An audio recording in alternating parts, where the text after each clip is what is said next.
అక్కడ నెమలి చప్పుళ్ళు వినిపిస్తున్నాయి చూడండి. సో నా నుంచి పెద్ద డేంజర్ ఏమి అనిపించినట్లేదు వాటికి. ఇప్పుడు మన Indian toothpaste cum toothbrush మన వేప చెట్టు. మనకి తినగా వేము తీయనుండు. వేప అనగానే చాలా మందికి చేదు, కానీ వేప పుల్లతో బ్రష్ చేసుకుంటే దాని ఉపయోగాలు నేను చెప్పవలసిన అవసరం లేదు, గూగుల్లో వెతుకోండి.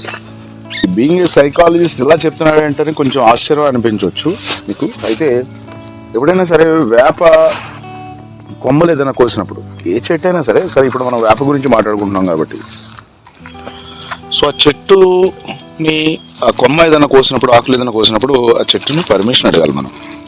వీ షుడ్ సే, నేను ఈ పర్టికులర్ పర్పస్ గురించి నేను ఇది కోస్తున్నాను, నా ఆరోగ్యం కోసం, నా పళ్ళు బాగా ఉండడానికి నువ్వు నన్ను కాపాడగలవు కాబట్టి నేను నిన్ను సేకరిస్తున్నానని దానికి థ్యాంక్స్ చెప్తూ, హృదయపూర్వకంగా ధన్యవాదాలు చెప్తూ అది మనం తీసుకోవాల్సి వస్తుంది.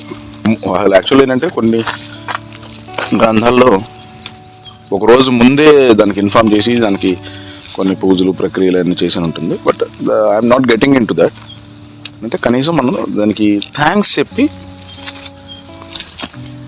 ఆ పర్టికులర్ ఐటమ్ అనేది అక్కడి నుంచి మనం సేకరించాలి.